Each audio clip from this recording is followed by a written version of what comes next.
Marcos, capítulo de número 2.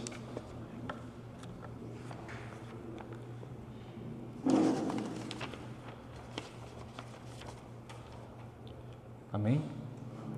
Acompanhe na leitura comigo. Dias depois, entrou Jesus de novo em Cafarnaum, e logo ocorreu que ele estava em casa.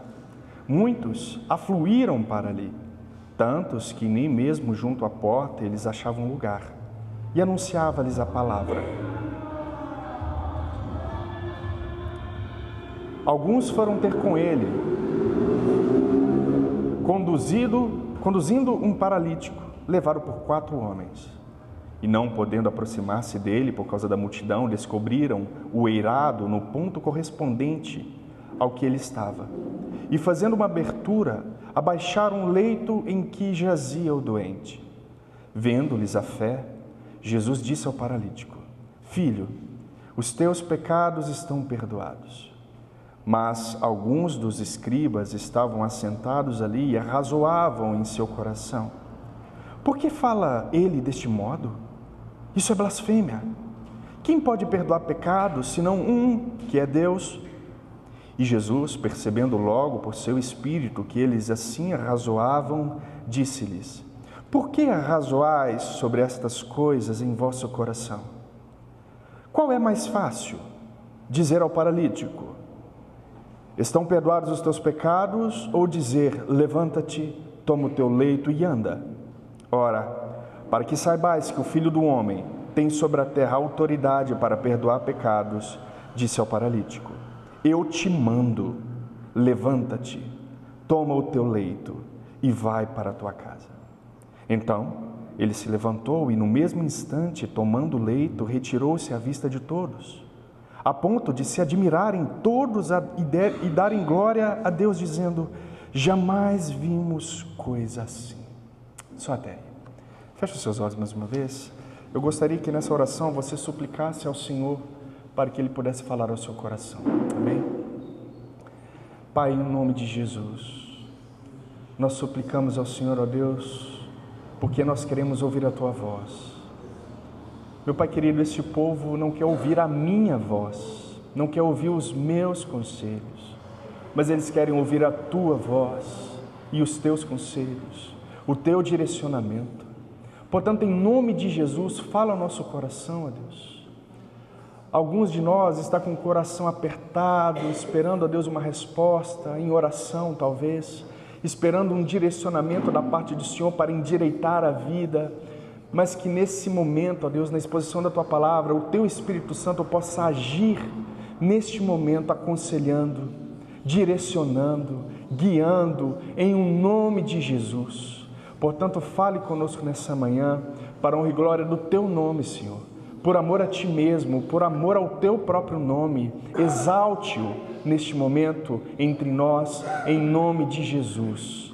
Amém e amém. Podeis assentar, meus irmãos. Aqueles irmãos que nos visitam mais uma vez, sejam muito bem-vindos. Que Deus abençoe vocês ricamente e que Deus possa falar ao coração de vocês. Amém? Meus irmãos, o subtema desta mensagem, como vocês puderam observar, a maioria nas redes sociais, é o tema Jesus, o Deus misericordioso. E o que nós vamos ver nessa exposição? Nós vamos ver Jesus, Ele perdoando pecados, nós vamos ver Jesus curando um paralítico e nós vamos ver Jesus sondando corações. Quando nós começamos a leitura, logo a gente percebe a grande misericórdia de Deus. Nesses 3 pontos, em perdoar pecados, em curar paralíticos, a sondar corações, nós vemos a misericórdia de Deus. Mas para muitos de nós, a misericórdia é um ato escandaloso. Eu não sei se você já teve a oportunidade de ver uma ministração de um perdão de um irmão dado ao outro, ou até por alguém que não seja irmão. Isso às vezes nos escandaliza. Eu conheço algumas pessoas, por exemplo, que quando chegam àquela cena maravilhosa de Jesus no Gólgota, na cruz, perdoando o pecado de um ladrão que estava pronto para morrer.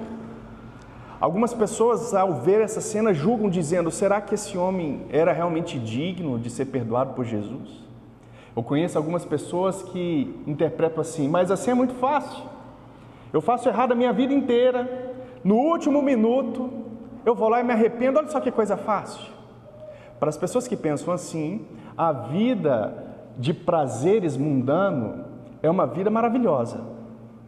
A vida de sexo abundante, a vida de drogas, de bebedeiras, de festanças por aí, é uma vida maravilhosa.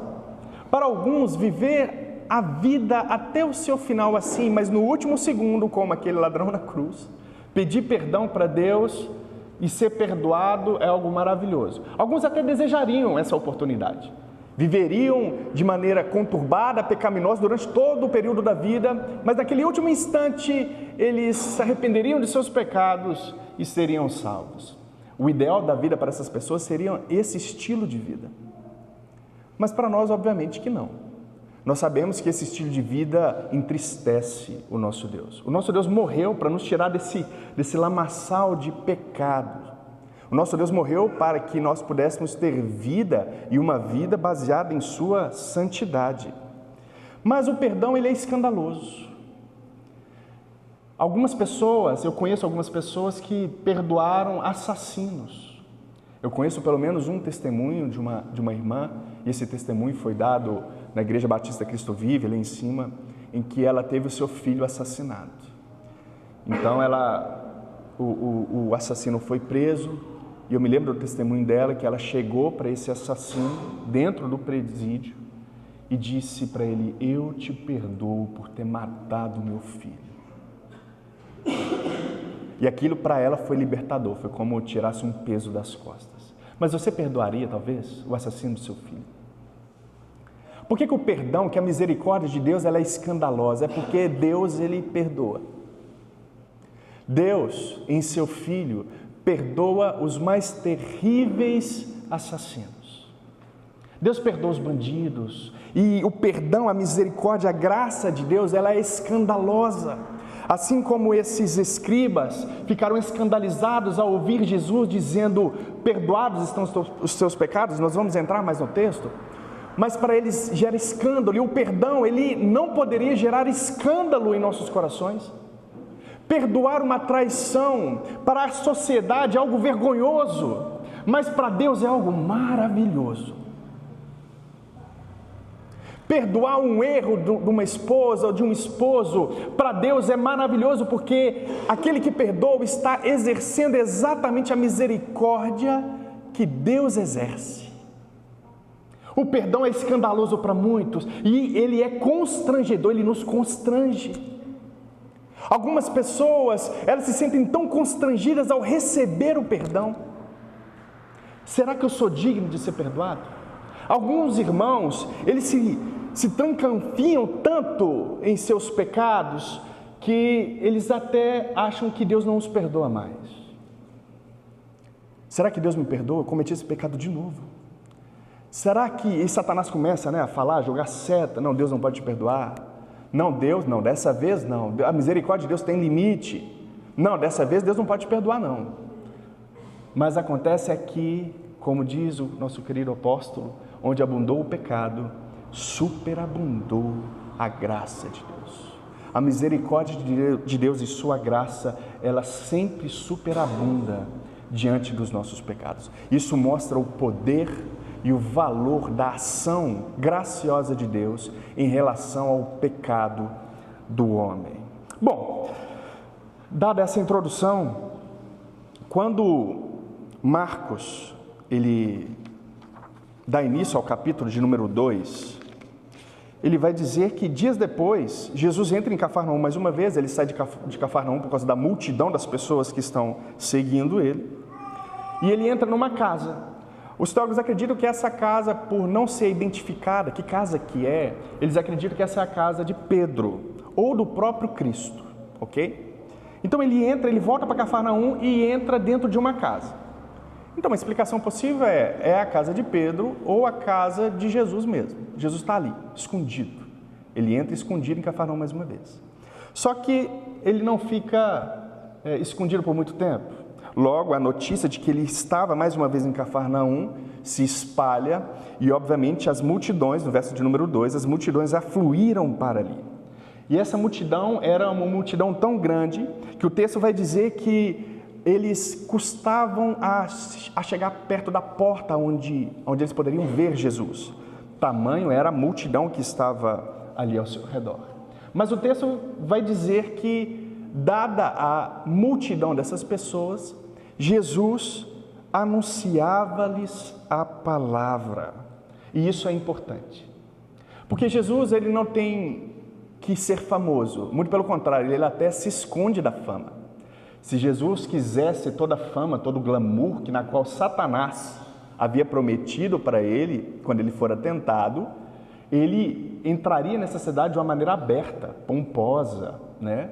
Ele, como todo mundo queria ele, e se ele quisesse fama e poder das multidões, ele entraria nessa cidade mais uma vez de uma maneira mais clara. Mas não é isso que Jesus faz. Jesus entra de uma maneira encoberta, porque ele tem o desejo de ensinar. E isso é maravilhoso. Ele ensina o quê? A palavra.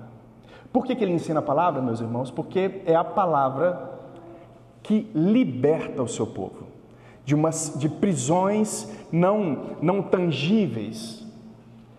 Deus escolheu libertar o seu povo através de sua palavra, de orientação teológica.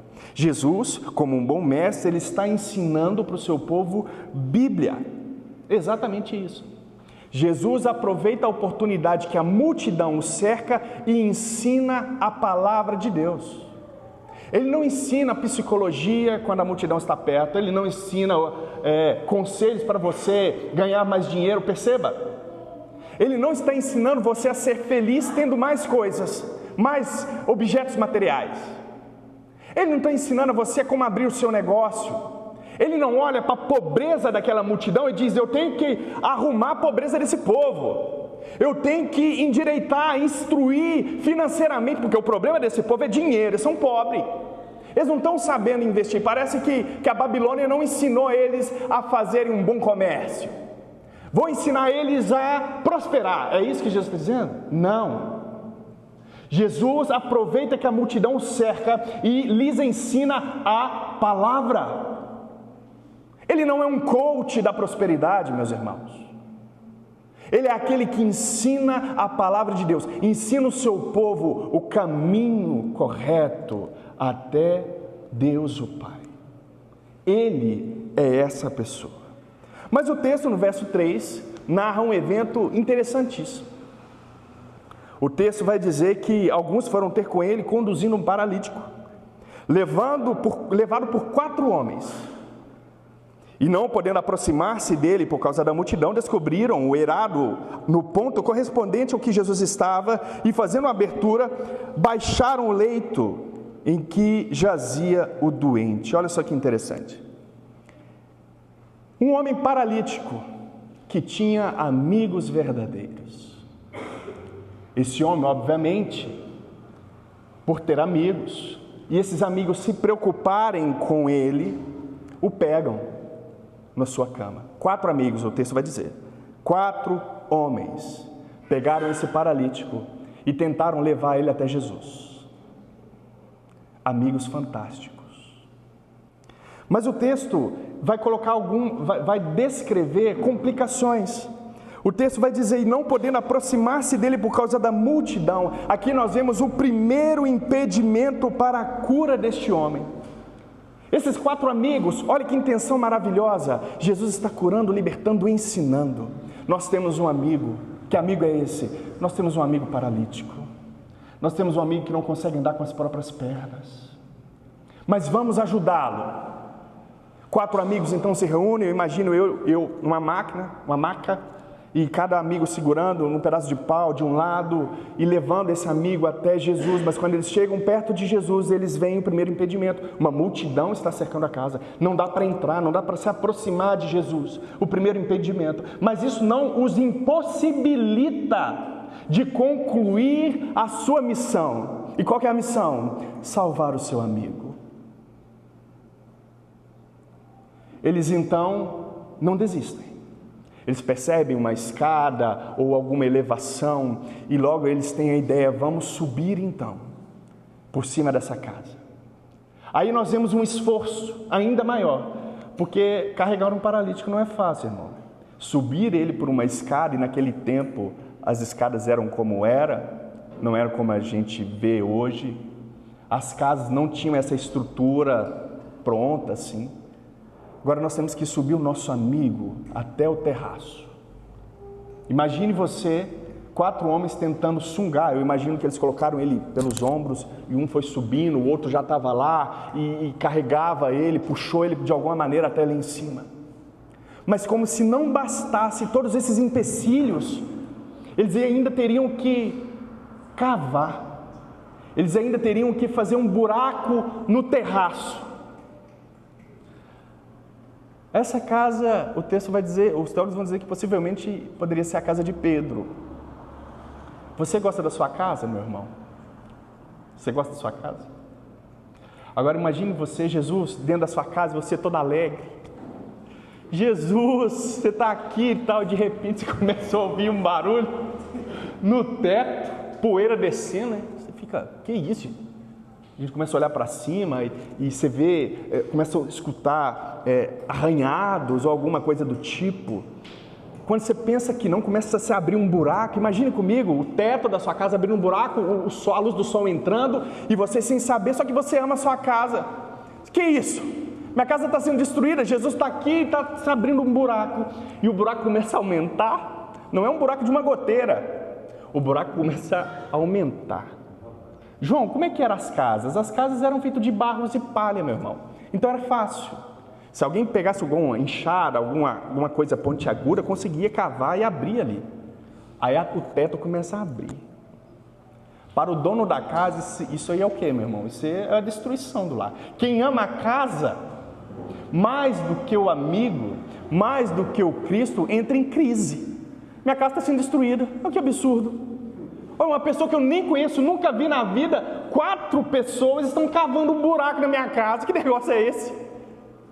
Amigos. Amigos verdadeiros fazem de tudo para os seus amigos.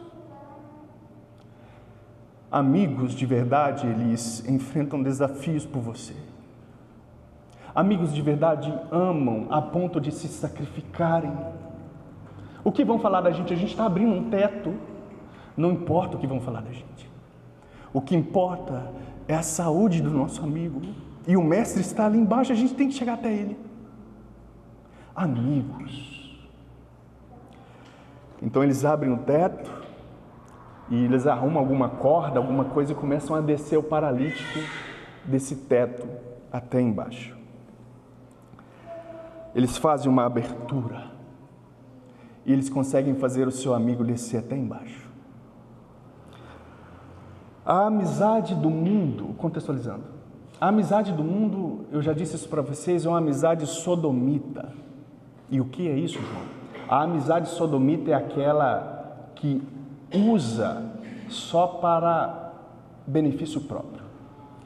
Aquele que exerce uma amizade sodomita é aquele que só busca o favor do outro, ele nunca se doa, ele nunca se sacrifica em relação ao outro.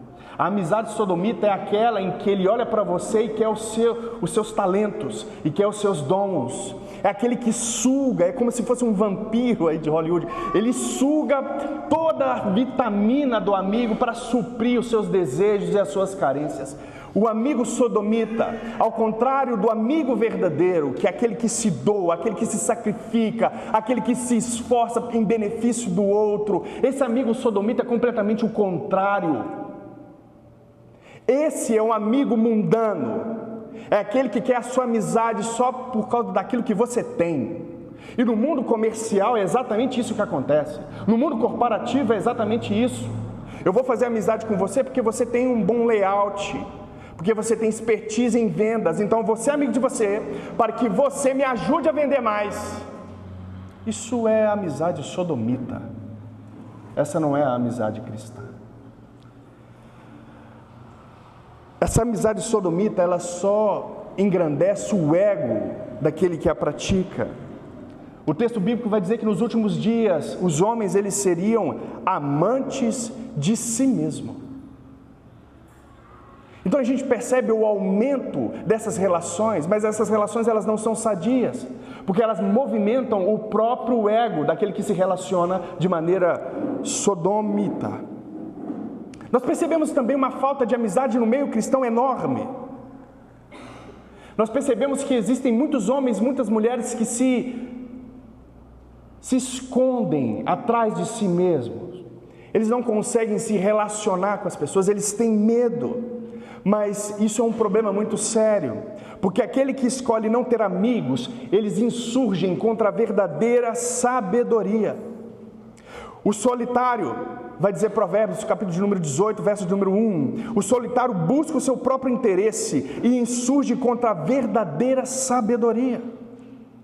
Não é bom, meu irmão, minha irmã, que você viva só. Não é bom. Eclesiastes, capítulo de número 4, verso 9 e 10, está escrito: melhor é serem dois do que um, porque tem melhor paga do seu trabalho. Porque se caírem, um levanta o companheiro. Ai, porém, do que estiver só, pois caindo não haverá quem o levante. Perceba que a vida cristã, ela não é uma vida solitária. Ela não pode ser. Você não pode viver dentro da sua bolha trancafiado. Não pode. Isso é insurgir contra a verdadeira sabedoria. Provérbios de número 18, verso de número 24. O homem que tem muitos amigos sai perdendo, mas há amigos mais chegados do que irmãos. João capítulo 15, verso 15. Já não vos chamo servos, porque o servo não sabe o que faz o seu senhor, mas vos tenho chamado de amigos. Porque tudo quanto ouvi de meu Pai vos tenho dado a conhecer. A amizade é exatamente isso. A amizade verdadeira é aquela que é transparente. Eu vos tenho dado a conhecer. Você conhece de mim, eu conheço de você. A amizade verdadeira, ela não tem nada escuro. Aquele que vive sozinho insurge contra a verdadeira sabedoria. Mas aí você pode dizer assim: João, mas você não sabe o que eu já passei na minha vida. Você não sabe quantas traições eu vivi, quantos tipos de abandono eu vivi. Meu irmão, isso não é desculpa para que você viva uma vida isolada. Você foi chamado para morrer. Você não foi chamado para viver. Você foi chamado para ser traído mesmo, assim como Jesus Cristo foi. Você foi chamado para ser um verdadeiro amigo, embora os seus amigos não sejam para você. Mas você foi chamado a ser uma testemunha fiel do amor e da graça de Deus. Você não pode viver trancafiado dentro do seu mundinho. Esse não pode ser um motivo para que você viva de maneira isolada, porque aquele que escolhe não ter amigos não é amigo de Deus. Quando você vai ver a vida desses irmãos que se isolam, eles não podem se relacionar com Deus. Eles não se relacionam, eles não oram. Alguns até dão motivos teológicos para não orar. Não precisa orar. Aí Jesus vai lá e ensina oração. Quando vocês orarem, vocês vão orar assim. Aí tem gente que fala assim: não precisa orar não. Ora não. Aquele que vive de maneira isolada, que não se comunica com o próximo, não pode ter uma vida sadia se comunicando com Deus. Eu duvido que alguém que vive em isolamento se comunica com Deus, porque é notório, meu irmão. O texto bíblico, as escrituras vão dizer que aquele que diz que ama a Deus e aborrece o seu irmão, e não se comunica com o seu irmão, e não vive experiências com o seu irmão, não pode amar a Deus. Não pode. Isso é uma contradição. É necessário ter amigo. É necessário se abrir para os amigos. Se abra, meu querido, para o sofrimento. Aplicação. Não tenha medo de sofrer, não. Jesus não teve medo de sofrer, não. Jesus, ele foi amigo de Judas até o final. E você acha que ele não sabia que Judas iria o trair? Você acha mesmo? Jesus foi amigo do traidor até o final. Ele amou o traidor até o final, mesmo sabendo que esse traidor iria traí-lo. Nós somos chamados a amar os nossos inimigos até o fim. Nós somos chamados a amar, a nos abrir em sofrimento em favor do outro. Jesus amou até o fim. Quem tem amigos anda mais próximo de Jesus. Quem tem amigos recebe orientações de Jesus por meio de seus amigos. Amizade. A amizade verdadeira, ela é belíssima.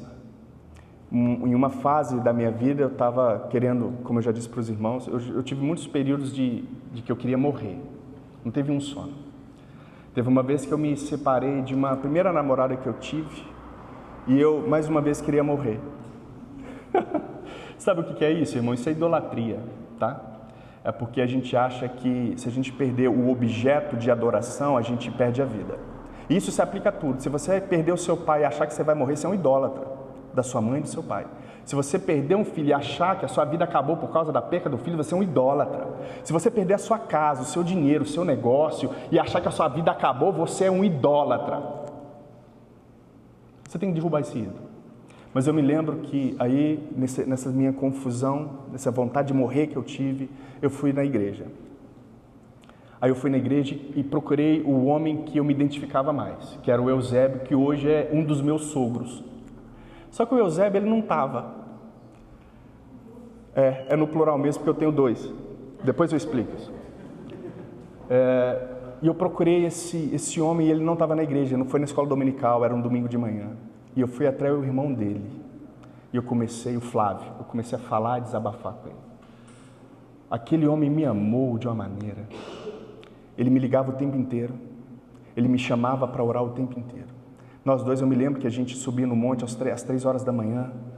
E eu naquela pressão, e ele me incentivando a permanecer vivo, tentando fazer com que a fé crescesse no meu coração.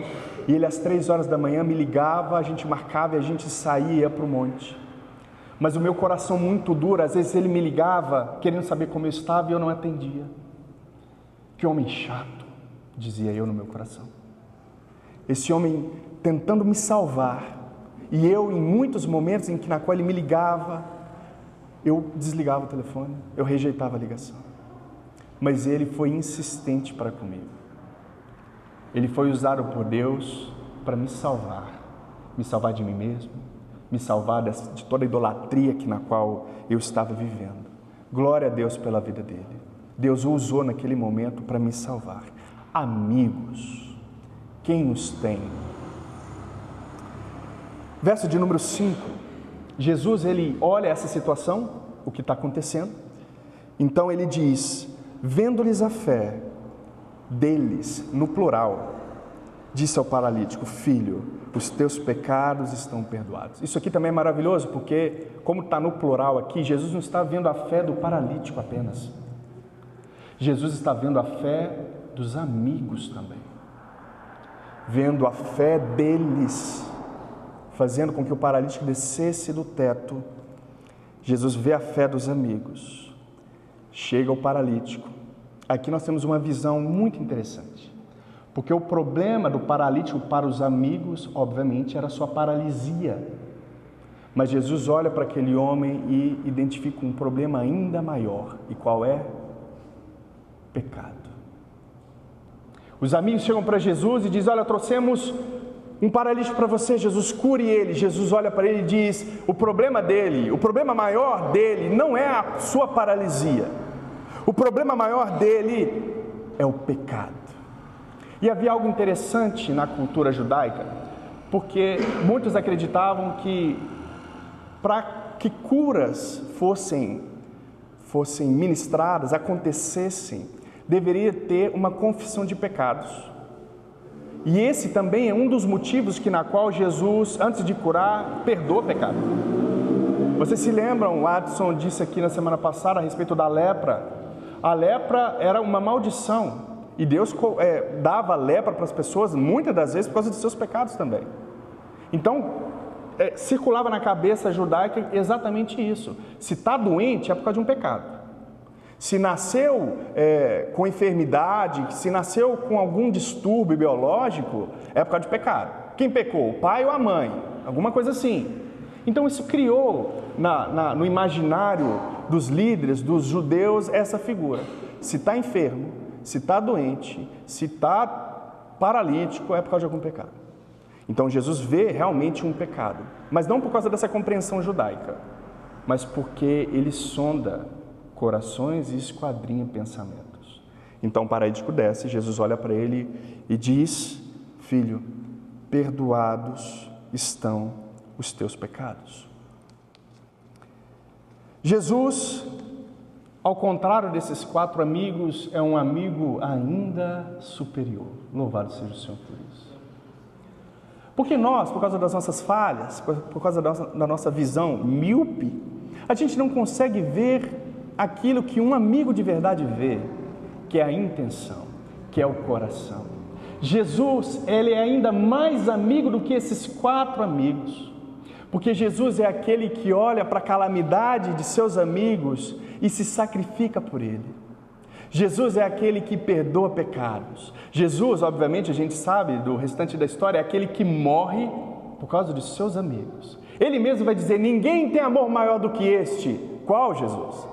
O de se entregar, o de morrer em favor dos seus amigos. Ninguém tem amor maior do que isso. É claro que ele está fazendo uma referência a si mesmo, ao seu sacrifício, mas Jesus é o verdadeiro amigo. Jesus é aquele que vê a sua alma e sabe exatamente aquilo que você precisa. Talvez você tenha buscado a Jesus por causa dessas coisas secundárias que eu disse aqui: carro, casa, coisas secundárias, triviais. Mas Jesus, por ser um bom amigo, ele vai te dar aquilo que você precisa, aquilo que é mais importante para você. E o que é mais importante para você? O perdão dos seus pecados, meu irmão.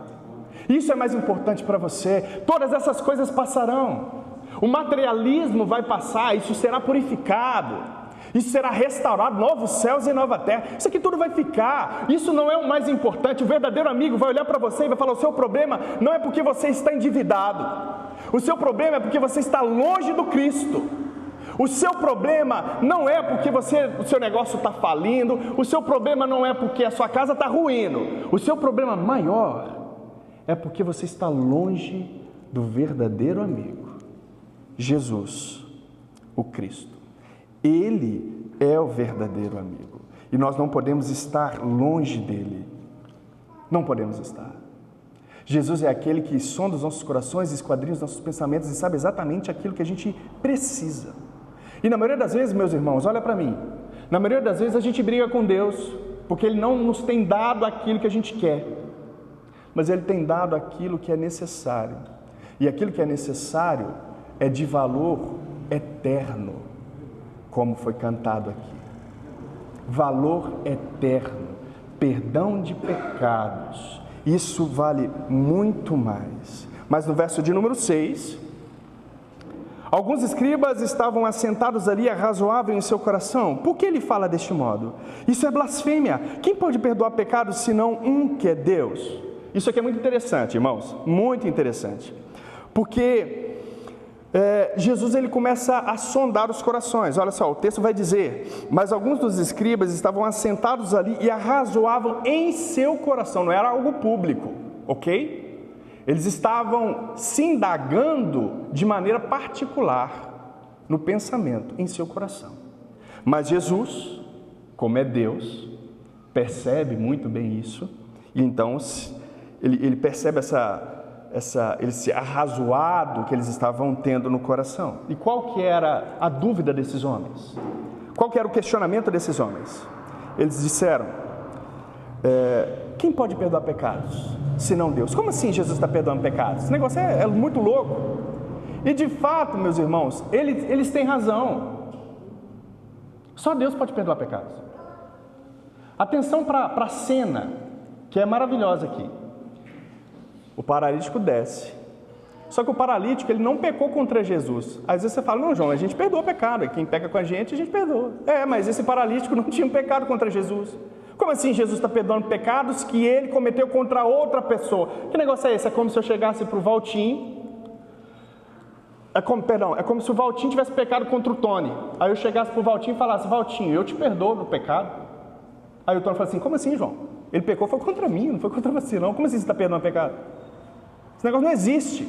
E exatamente isso, a indagação dos escribas, eles têm razão. Como assim Jesus está perdoando pecados? Esse paralítico não pecou contra você, Jesus. Você não pode perdoar pecado, não é? Quem pode perdoar esse tipo de pecado aí, realmente é só Deus. Só Deus pode perdoar esse tipo de pecado aí.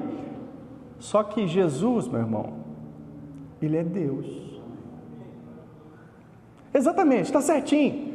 Só Deus pode perdoar esse tipo de pecado. Qual que é o nosso problema? Que eles começam a razoar ali, né, entre si. Como assim está perdoando pecado? Como assim está curando enfermo? Que negócio é esse? Nós, muitas das vezes, meus irmãos, nós não gostamos de ver Deus abençoando alguém. A gente não gosta de ver Deus restaurando a vida de alguém. A gente não gosta de ver Deus prosperando alguém e nos mantendo naquele estágio de paradeza, aquele estado inerte. O nosso coração, como ele é infantil, pecaminoso, inclinado à maldade, quando a gente vê Deus abençoando alguém de uma maneira extraordinária, a gente, em vez de se alegrar, a gente se entristece. Inveja. Nosso coração é cheio de inveja, é cheio de contradição. Quando Deus resolve operar mesmo, a gente se frustra quando nós não somos alvos dessa operação. A gente quer que Deus mantenha todo mundo no mesmo nível que eu, nesse mesmo nível de paradeza, de inércia. Mas Deus não. Deus, Ele derrama a sua graça e a sua longanimidade, a sua paciência sobre o seu povo. Esses homens não gostaram de ver Deus perdoando pecados. Muitos sentem inveja. Nos lembramos de Caim. Está acontecendo um sacrifício. Abel vai lá, reúne aquilo que é de melhor, na qual ele cuidava, aquilo que estava sob a sua responsabilidade, entrega a Deus e Deus recebe o sacrifício. Caim é o meia boca. Caim é aquele que peca constantemente. Caim é aquele que não está nem aí para nada. Caim é aquele que vai para a igreja, para o sacrifício, mas não se importa. Caim é aquele que olha para Abel e fala: Abel, por que você está fazendo esse trem? Você não precisa disso, Abel. Não pode entregar para Jesus qualquer coisa. A vida de Caim é uma vida pecaminosa, ao contrário da vida de Abel, que é uma vida santa e justa. Trabalhava bem feito, entrega a Deus aquilo que tinha de melhor, e não se importava com aquilo que ele entregava, porque ele sabia muito bem quem o supria. Ele não pegava aquilo de melhor e retinha para si, mas ele entregava tudo aquilo para Deus, ao contrário de Caim. Caim é mesquinho. Caim é aquele que, se pudesse, ele até atrapalharia o sacrifício do seu próprio irmão. Esse é Caim. Aí Caim pega e entrega o sacrifício a Deus, e Deus rejeita esse sacrifício pecaminoso, essa mesquinharia. Isso aqui eu não quero não, Caim. Mas eu vou dizer uma coisa para você: o pecado jaz à porta. Cabe você a dominá-lo. Responsabilidade. Você é responsabilidade por aquilo que você entrega para Deus, meu irmão. Você é responsável. Mas nós temos também outra figura. A parábola do filho pródigo vai expressar muito bem isso.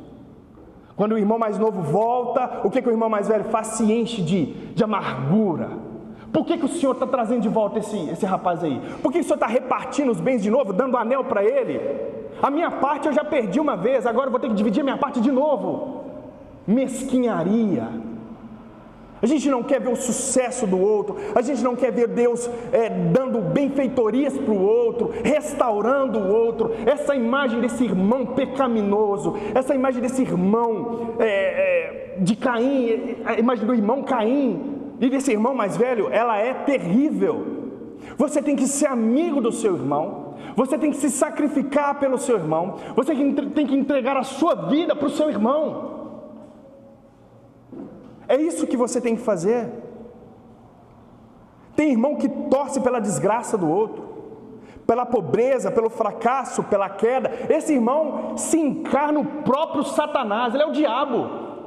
Porque é o diabo que quer a destruição do povo de Deus, é o diabo que quer a destruição do seu irmão. Amigos, quem os tem? Amigo de verdade, meu irmão, é aquele que te vê na desgraça e te leva para próximo de Deus. Esse é o amigo. Esse amigo que você anda ouvindo aí nas redes sociais, que te leva para lá e para cá, fazendo com que você cometa pecados. Aquele amigo que vê você. Eu tenho outro exemplo do próprio Eusébio, ele conta isso. O pai dele cometeu suicídio. Ele bebia muito. Uma vez ele foi para um bar, para o bar que ele sempre ia, e ele chegou para o dono do bar e disse: não, hoje eu vou tirar minha vida. Se ele tivesse um amigo de verdade, ele teria ouvido outra coisa. O que esse homem ouviu? Ouviu o dono do bar, supostamente seu amigo, dizendo: ah, de novo você com essa conversa? Duvido que você se suicida. E ele: não, hoje bebeu, hoje eu acabo com a minha vida. Não duvido, não, eu duvido que você faça isso. Não, se você não é homem para fazer isso, não, só. Incentivou este homem a cometer suicídio. Esse homem então eu não me lembro agora, não me recordo ao certo, se ele subiu numa ponte, se jogou de lá, alguma coisa assim, mas ele faleceu, suicidou. Amigo é aquele que te vê paralítico de alma, é aquele que vê que o seu problema realmente é que você não tem Jesus. Amigo de verdade é aquele que pega você nos braços, como esses amigos pegaram um paralítico, e te leva até Jesus. Amigo de verdade é esse Jesus que olha para você e fala: você precisa ser perdoado, o seu problema é pecado, e eu vou perdoar o seu pecado. É o perdão do pecado que traz libertação. Amigo de verdade, que eu dei um exemplo espiritual, uma paralisia espiritual, eu disse, mas amigo de verdade também é aquele que vê você sem conta, que vê você com contas atrasadas e paga elas. Amigo de verdade é aquele que vê você em suas dificuldades e te ajuda, vê você desempregado, vê um anúncio e faz um link: eu tenho que ajudar. Amigo de verdade é aquele que se sacrifica pelo outro. Esse é o amigo de verdade. O resto, meu irmão, minha irmã, não é amigo. Aquele que te leva para festas e bebedeiras, que te traz alucinações, que faz com que você se embriague, que mostra para você um outro caminho contrário ao caminho do Cristo, esse não é o amigo verdadeiro. Se livre desse tipo de amigo. Esse não é um bom amigo. Olha para mim, meu irmão, por gentileza. Não perca o foco aqui não, que Deus está falando do seu coração. Deixa Deus falar do seu coração, ministrar. Deixa Deus ministrar o seu coração, meu irmão. Sabe escolher suas amizades, tá? Sabe escolher suas amizades. Não rejeita aquele amigo que te corrige, tá? Não rejeita aquele amigo que diz assim para você: olha, seu problema não é a paralisia, não. O seu problema é pecado mesmo. Se arrependa dos seus pecados. Seu problema não é esse que você está me relatando. E seu problema é ainda pior. Seu problema é interior. Seu problema é perdão de pecado. Seu problema é esse. Seu problema é que você vive uma vida imoral. Seu problema é que seus pensamentos estão querendo saciar os seus egos, as suas vontades e não a vontade do Cristo. Seu problema é esse. Não rejeita esse tipo de amigo. Muito pelo contrário, esse tipo de amigo é aquele que quer te ver mais próximo de Jesus Cristo. Não fique enfurecido. Não fique, glória a Deus, glória a Deus. Esse é o amigo de verdade, glória a Deus. Continuando, e esse é o último trecho e finalizo. O texto diz: e Jesus, percebendo logo por seu espírito que eles assim arrazoavam, disse-lhes: por que arrazoais sobre essas coisas em vosso coração? O que é mais fácil dizer ao paralítico: estão perdoados os teus pecados, ou dizer: levanta-te, toma o teu leito e anda? Ora, para que saibais que o Filho do Homem tem na terra poder para perdoar pecados, disse ao paralítico: eu te mando, levanta-te, toma o teu leito e vai para a tua casa. Então ele se levantou e no mesmo instante, tomando o leito, retirou-se à vista de todos, a ponto de se admirarem todos e darem glória a Deus, dizendo: jamais vimos coisa assim. Jesus, ele percebe que aqueles escribas estavam questionando o perdão de pecados. Jesus sonda o coração deles. E esse atributo é um atributo divino, tá? Esse atributo é um atributo divino. Marcos está querendo deixar claro aqui para o seu público que Jesus é Deus, ok?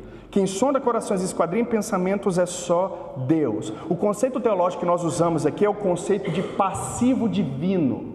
E o que é isso? É a característica de Deus, do Cristo, dizer que Ele é Deus sem dizer que Ele é Deus. As obras, os milagres falam que Jesus é Deus, mas Jesus nunca disse que é Deus. Isso é o passivo divino. As obras do Cristo demonstravam que Ele era Deus. Ele era cabível de interpretação. Esse é o passivo divino. Aí Jesus diz, qual é mais fácil, dizer ao paralítico, perdoados estão seus pecados, ou dizer, levanta-te, toma o teu leito e anda? Jesus ainda problematiza o questionamento dos escribas. Por quê? Porque os dois são impossíveis aos homens. Homem não perdoa pecado como Deus, e homem não pode dizer a um paralítico, levanta e anda. Jesus, mais uma vez aqui, está demonstrando que é Deus, e a palavra que ele usa aqui é uma palavra muito forte. No verso de número 11, ele diz, eu te mando. É uma ordem. Sabe o que nos faz lembrar disso aqui? Gênesis. A gente poderia parafrasear citando João, capítulo 1, verso de número 1, dizendo, no princípio era o verbo, e o verbo era Deus, e o verbo estava com Deus, e nada do que foi feito se fez sem Ele. Jesus é aquele que diz, como alguém que está criando novo todas as coisas. Assim como aconteceu em Gênesis, com a palavra, haja luz, e houve. Aí Jesus chega aqui e diz, eu mando, levanta-te. Essa palavra criadora, Jesus aqui está restaurando um povo. Jesus aqui, obviamente, está restaurando a paralisia deste homem, dando uma ordem. Essa é a nova criação, porque Jesus perdoa pecados. Para perdoar pecados, Ele sara as nossas enfermidades que foram causadas por causa do pecado. Nós temos enfermidades, nós vivemos de uma maneira que a gente vai falecendo, deteriorando por causa do pecado, mas Jesus ele dá um basta. Isso são exemplos do que acontecerá na nova criação, na restauração de todas as coisas. Como? Perdoando o pecado. Ele salva o seu povo, Ele perdoa, Ele redime, Ele limpa, Ele lava, Ele purifica o seu povo e Ele restaura mais uma vez o seu corpo. Novos céus, novos corpos, nova terra, nova alma, remida, lavada, sem pecado. Assim como Ele cria tudo do nada, ex nihilo, na criação, aqui Ele faz a mesma coisa, Ele perdoa pecados e Ele restaura a saúde. Um corpo agora glorificado, não nesse caso, mas isso é uma tipologia daquilo que viria. Os escribas ficaram pé da vida. Mas aqui, João Marcos, ele está querendo fazer com que o seu público, que está sendo perseguido em Roma, veja como Jesus está sendo injustiçado aqui pelos mestres e de igual maneira é perseguido por eles. João está querendo dizer para o seu público, está vendo essa perseguição que vocês estão passando aí de maneira injusta, pelos líderes, pelos governantes, está vendo? Pois é, Jesus também passou pela mesma coisa. Sabe o que ele está dizendo para nós, irmãos, da Igreja Redenção? Sabe a tribulação que você está passando? Ou sabe da tribulação que você vai passar? Pois é, fique firme, porque Jesus passou também. A injustiça que você está sofrendo, sabe ela? Sabe? Pois é, Jesus também passou. Tenha bom ânimo, mas esse Jesus é aquele que perdoa os pecados, é aquele que restaura todas as coisas. Tenha esperança. Amém? Ele disse ao paralítico, ora, para que saibais que o Filho do Homem tem poder na terra, tem autoridade para perdoar pecados, disse ao paralítico, eu te mando, levanta-te, toma o teu leito e vai para a tua casa. Então, ele se levantou e no mesmo instante, tomando o leito, retirou-se à vista de todos, a ponto de se admirarem todos e darem glória a Deus, dizendo, jamais vimos coisa assim. Aqui nós temos dois públicos, um público que recrima Jesus, não quer saber de Jesus, os escribas. E nós temos um outro povo que dá glória a Deus. A pergunta que eu faço para você, meu irmão, é, em qual lado você está? Você está do lado daquele povo que vê Deus manifestando a sua glória em favor de um paralítico que dá glória a Deus? Ou você está do lado daquele que vê Jesus fazendo o mesmo sinal e ficando contra? Se você está do lado dos escribas, meu irmão, mude de lado urgentemente. E fique do lado daqueles que veem o milagre no outro e glorificam a Deus por isso. Amém? Fique de pé. Jesus é o Deus misericordioso. Jesus é o Deus amigo. Jesus é o Deus que se sacrifica pelos seus amigos. Jesus é esse Deus. Não o tenha como um amigo inferior, mas coloque Ele em primeiro lugar na sua vida, meu irmão. Ore, se relacione com Ele de uma maneira mais intensa. Abra o seu coração. A verdadeira amizade é aquela que é transparente um para com o outro. É essa amizade na qual você tem que ter para com o Cristo, com Jesus. É essa amizade que você tem que fomentar, cultivar e fazer crescer com o seu amigo mesmo, com essa pessoa que pode estar do seu lado, talvez. Seja amigo da sua esposa, seja amigo do seu esposo. O relacionamento ele só consegue ficar de pé mediante amizades, mediante esses sacrifícios de amor um pelo outro. Não menospreze isso. Não viva de maneira solitária, mas faça amigos. Ou melhor dizendo, faça ainda melhor. Tenha Jesus como seu melhor amigo. Amém? Feche os seus olhos. Pai, em nome de Jesus, nós damos graças ao Senhor porque o Senhor é amigo.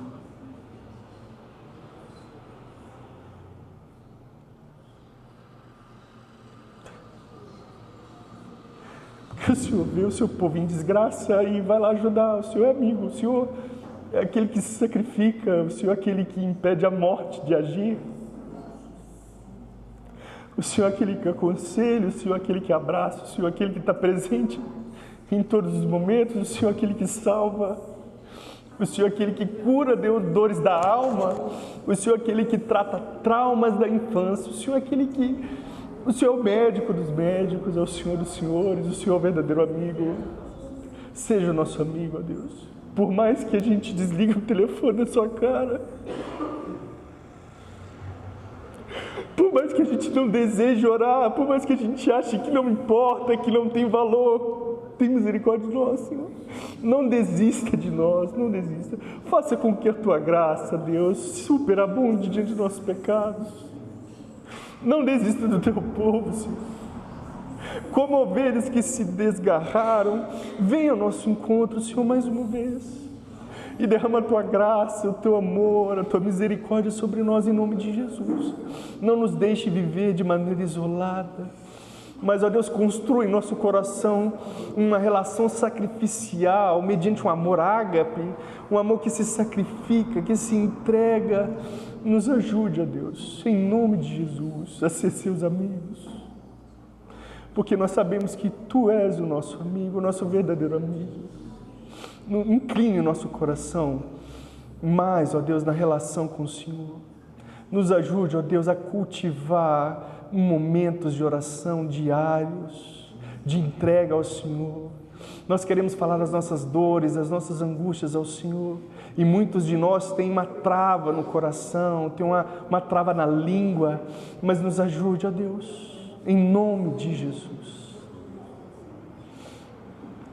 Erga os seus braços, que a graça de nosso Deus, a graça de nosso Senhor Jesus Cristo, a graça do Santo Espírito Santo, a Trindade, estejam com cada um de nós, em nome de Jesus.